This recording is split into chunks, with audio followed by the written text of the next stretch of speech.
Mr. Hilton, welcome. Great to be with you. Wonderful. Let's get started.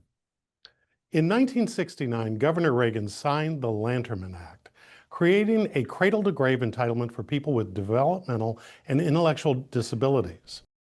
It now serves over 500,000 Californians at a cost of about $20 billion a year. There is no equivalent entitlement for people with severe mental illness. Do you believe that California should create such an entitlement for serious mental illness? And if so, what specific revenue or budget trade-offs would you use to pay for it?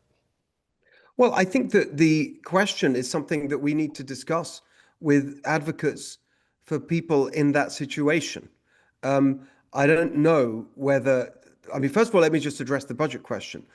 If we concluded that that was a necessary move, there's no question that we have the money to pay for it in California.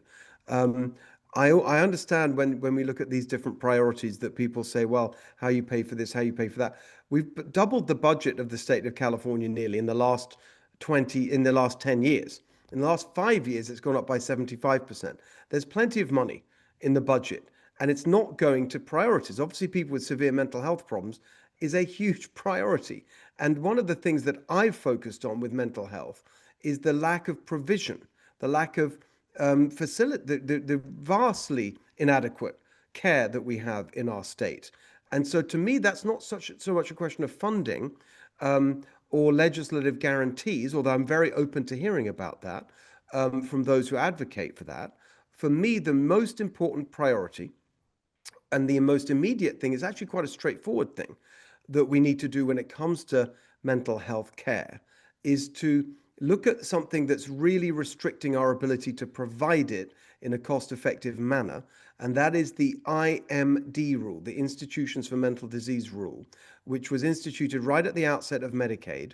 Remember that for a lot, it doesn't apply to all mental health care, of course, or people who need it in California, but for those who are in the Medicaid system in that whole world, then there's a very, very problematic feature of Medicaid in respect of this, which is the IMD rule, which was right at the initiation of Medicaid, the whole Medicare and Medicaid system, which was this, at the time, a sense that we wanted to move away from large-scale institutionalized mental health care in favor of smaller community-based care facilities. And so you have what's called the 16-bed rule, which means that there's no Medicaid reimbursement for any mental health care that happens in a facility with more than 16 beds.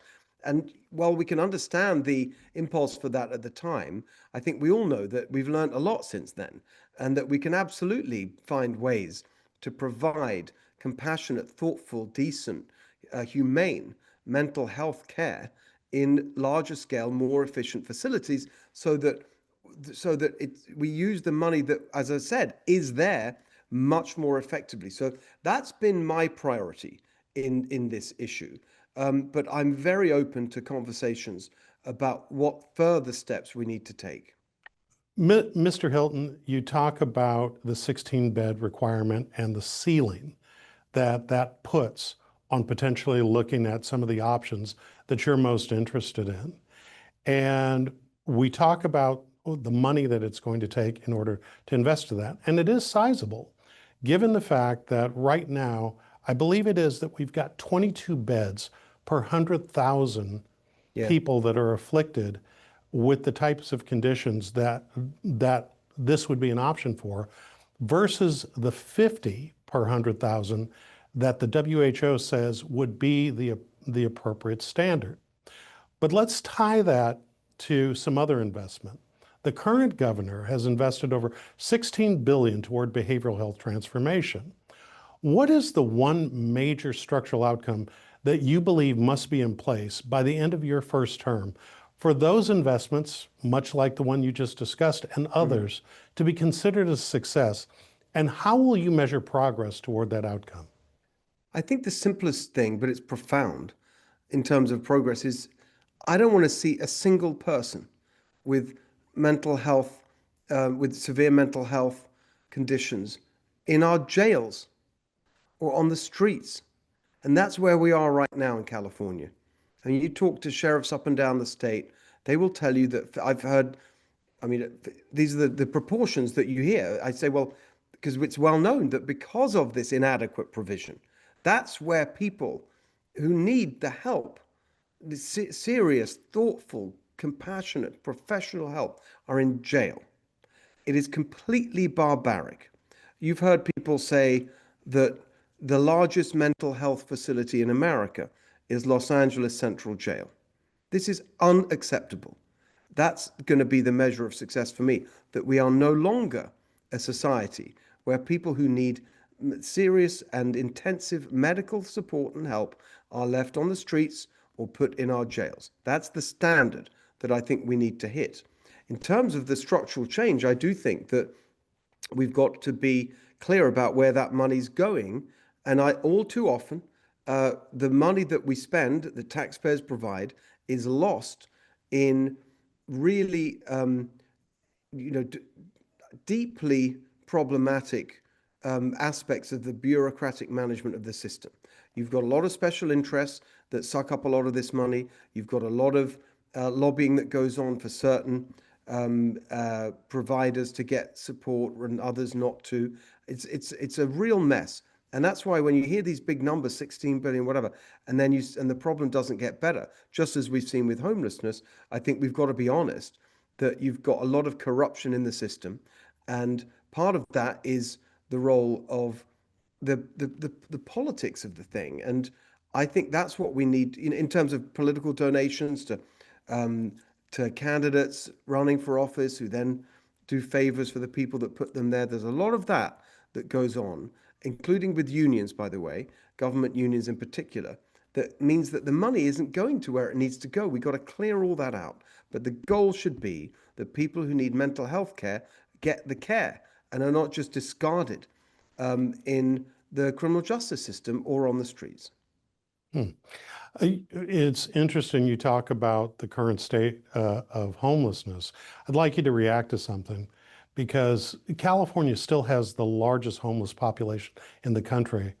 But in 2025, there was a 9% drop in unsheltered homelessness, breaking a 15-year trend of growth and suggesting that housing first and supportive services may be starting to work.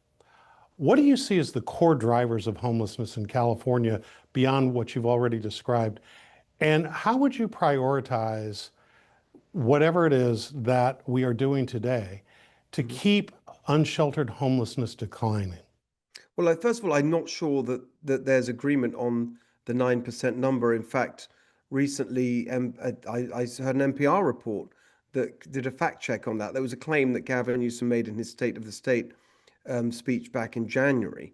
And it was pointed out that that's a partial number based on about half of the counties reporting. So I think it's too early to say that that's a legitimate decline in the overall population in the state.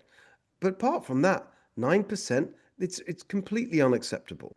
Even if that number turns out to be true, or even a little bit higher, it's unacceptable. Because the fact that this problem has been allowed to metastasize for so long at such a scale where we have, 11% or so of the United States population, but nearly 50% of the unsheltered homeless population is just completely outrageous.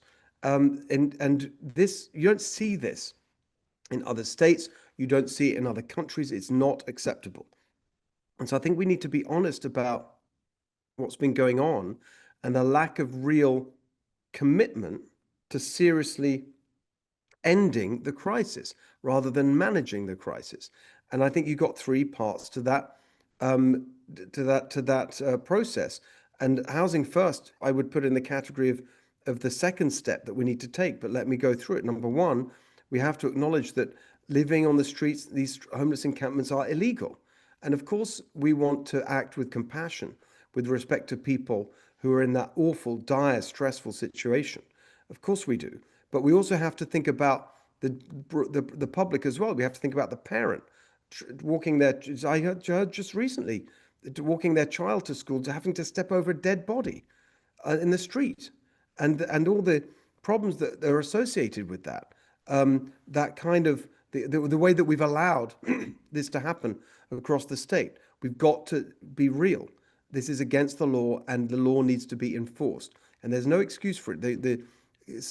Politicians used to, at the local level, used to hide behind a court ruling, the Boise ruling, many years now, which actually I always consider to be a pretext, because in fact, if you read that ruling, the ruling purportedly says that you're not allowed to remove someone from the streets unless you have sufficient shelter available for the entire homeless population in your area. But actually, it doesn't specify what shelter looks like and costs.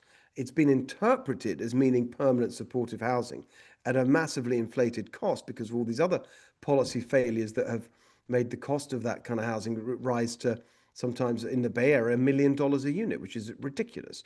So, but even that pretext has been taken away by the Supreme Court ruling in 2024, Grants Pass versus Oregon, which overturned the Boise ruling. So there's now no excuse. So step one is we have to take people out of that condition. You're not going to get anyone's life back on track if they are still there in that toxic situation, vulnerable to criminals and predators and drug dealers and all the rest of it. You've got to take people out of that situation.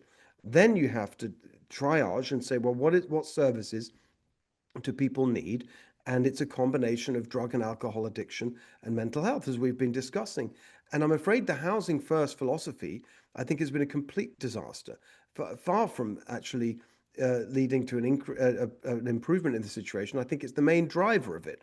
The fact that you haven't been able to actually really use any kind of incentive to help people get their lives back on track. Because since the 2016 law that became known as Housing First, it's actually against the law for organizations providing services to the homeless with state funding to require sobriety.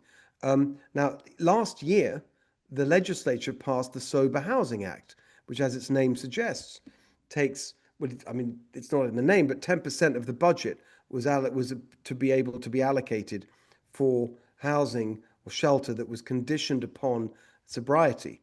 Newsom vetoed that. I just think that's ridiculous. And in fact, the budget should be 100%. We're never going to solve the problem if people aren't being taken down a path, and sometimes that necessarily will be involuntary towards getting their life back on track. And then the third component is mental health, which we've already discussed. But I really think that one of the keys to making progress on homelessness is actually abandoning the housing first philosophy. Well, you talk about the housing first philosophy, but many mayors are calling the Homeless Housing Assistance and Prevention Program, called HAP. They're saying that that's a success and that the funding should be ongoing and guaranteed. Do you support locking in ongoing state homelessness funding to local governments? And given your pronouncements about this continuum of these three pillars that you've discussed, what performance or accountability conditions, if you are in support of the HAP program, what conditions would you attach in order to move more toward the standard of the solutions you just described? Well, we've got to accept that everything look, homelessness policy in California is a total catastrophic failure. Obviously, we can see it with our own eyes. So you categorically reject we see it the 9% reduction numbers that no, well, first of all, if 9% is an accurate number, it's vastly inadequate. This problem should have been solved completely. The number should be 100%. We are way off target, especially considering the tens of billions of dollars of taxpayer money that's been spent on it. As you know, the state auditor estimated that $24 billion of state spending on homelessness couldn't be accounted for at all. In LA, through a separate process, through a court case, the judge ordered an audit there. And in LA, it was interestingly similar number, 2.4 billion, that couldn't be audited. Then when the city controller was actually elected as a Democrat socialist, wanted to do a detailed audit, the mayor blocked it. In fact, speaking of mayors, hang on a second. going back to the but I want to go HAP back program. to the 9%. I want to go back to the 9%. I'm just All right, but repeating. I would ask you to I'm answer whether or repeating not you and support the HAP program. no, what I'm saying is, first of all, the 9% figure is disputed and was disputed by NPR in a fact check of the governor's speech. That's what I'm um, Okay, point referring to. taken. Point taken. Now, in terms of the current spending, I think that the fact that we've had this catastrophic failure that's cost tens of billions of dollars means that we need a complete review of everything that's been going on because it's clearly not working. Now, of course, it's possible that within that there are certain projects, certain initiatives, certain places where you see success. Of course, we're a very big state and there's lots of diversity in approaches around the state, different municipalities. I would absolutely be the first to say that. But overall, it's obvious that we need a completely different approach. Okay, let me go back to something that we talked about a few minutes ago. You were talking about a parent with a child having to step over a deceased person on the street. This goes to that issue. While many Californians are frustrated by the visible encampments, the public disorder caused by people who are too sick to voluntarily accept help, some civil liberties groups warn that expanding civil commitment and court-ordered treatment approaches, like the care court, risk coercing people with mental illness. Give two specific examples to illustrate where you personally draw the line between an individual's right to refuse treatment and the public's interest in safety and order. Well, you can't. And explain and share with us any legal changes that you concretely would propose to move that line. Well, I think that it's common sense really, which is that you don't have a right to it's illegal. It's against the law to live on the streets. I mean, that's it. It's against the law. I don't understand how we've got ourselves into a situation where we pick and choose which laws are okay to ignore and which we want to enforce. I think that's a recipe for a collapse of trust in society. It's corrosive of society when we do that. And so it's not a question of my opinion or my judgment, it's the law. So let's enforce the law. So, That's step okay, number one. so you find the law sufficient. There's nothing you'd change, that we've already got it on the books. So there's nothing we need to do in order to change the law in order to be more accurate, more deliberate, more decisive in making the judgment call between when someone needs to be involuntarily committed or allowed to sort of act on their own agency. Well, there's three steps to the process. The first step is the law enforcement aspect of it is just the beginning of the process, where you have to take people off the streets. If you're on the streets, you have no chance of getting your life back on track. I'll put the point this way. We would never accept someone we love, someone close to us, a family member or friend, living in those conditions. We'd want to get them out of there immediately. So I don't understand why we suspend that kind of compassion with respect to people we don't know. So that's the first step, is you've got to get people out of that terrible, toxic, stressful, dangerous situation of living on the streets.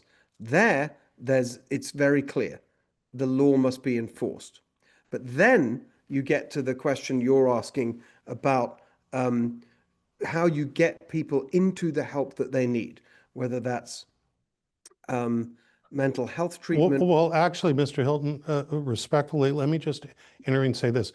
I want to hear about the second, but I do want to hear if there is something in the current law that needs to be changed in order to give the government or families more tools when someone is at a point where it is that they can't, they're not in a place to accept care, and someone has to make the decision for them. Do I'm you not have an sure answer that to I think that? I've been very clear that we can't allow people to continue to live on the street. It's against the law. All right, let me try it a different way. It's not Okay, about the law itself. It's let me about try it a enforcing different it. way. Under current involuntary commitment standards, they rely on danger to self or others or being gravely disabled.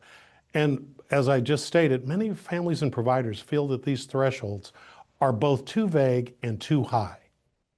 Would you change the legal standard for involuntary But commitment it's in but what you're California? excuse me, what you're describing there is the enforcement standard, not the actual law. It's not the case that you can that you can legally camp on the street if you happen not to be a danger, or if you don't have the risk of self-harm. That's not true. It's illegal regardless of that. And so that's the stand. It's very clear. And so I I'll just repeat that we have to enforce the law, get people out of that situation. Then you come to the decision as to where they go next. But they can't be on the street Okay. or in the park or in the freeway underpass or all the other places we see homeless encampments. That's all of it is illegal. Okay. Every single one, anywhere in the state, it's illegal. And we're going to have to leave it there. Our time has come to an end. Mr. Hilton, thank you very much for joining us today. Of course, great to be with you. Thank you. All right.